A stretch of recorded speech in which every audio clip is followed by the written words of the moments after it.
Friends, welcome back on Life's Reflections. Today we want to reflect on adversaries and wisdom.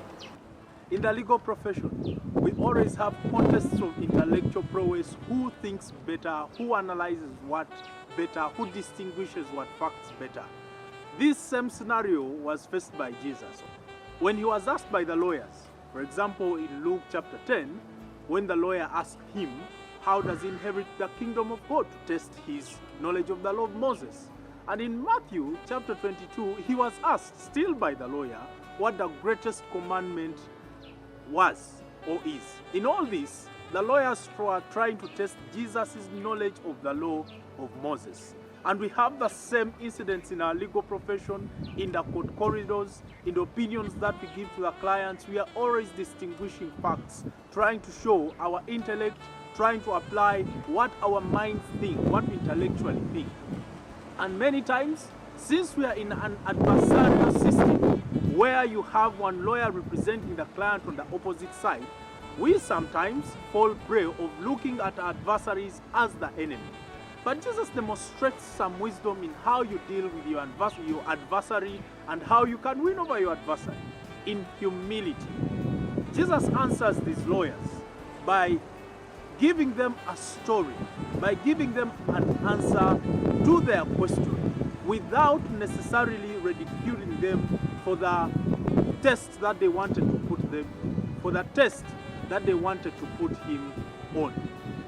In humility, you cease to look at your adversary as an enemy, but as a challenge which you can overcome, and who knows, you're able to win over your adversary. In the courtrooms where we represent clients, I have often heard from senior lawyers and from some colleagues that you don't need to look at your adversary, you don't need to look at the counsel on the opposite side as an enemy.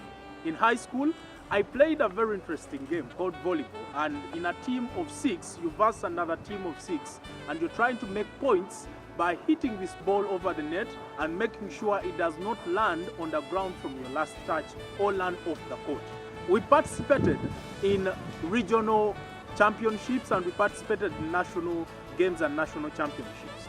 At the end of most games, where we treated our opposite teams as friends and chose to have fun in the competition that we were having, we ended up making friends. I personally ended up making friends from these games way back in high school.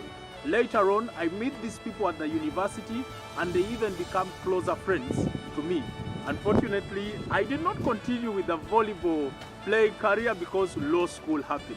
And when law school happens, quite a number of things come to a pause. But in a nutshell, I learned some wisdom in dealing with people you may think they are your adversaries.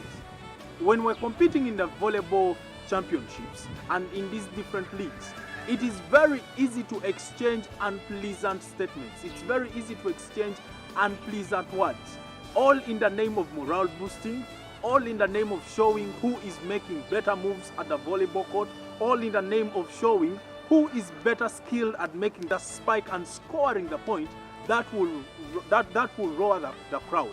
We have the same thing in the legal profession. I have been to courtrooms a couple of times where you listen to senior lawyers, and even myself have fallen prey of trying to ridicule the opposite lawyer, either in a mistake that they have done or in a submission that they have done, which may be wanting. But later I have learned some wisdom that when you treat the people you call your adversary as friends, you can win them over to even bring them among your social circles as social capital. And it's been fulfilling when the person whom you had as an adversary in the matter is now your friend you're working with. We learned some wisdom from how Jesus dealt with adversaries, and I hope you pick some wisdom when you're dealing with your next life's adversary. See you next time.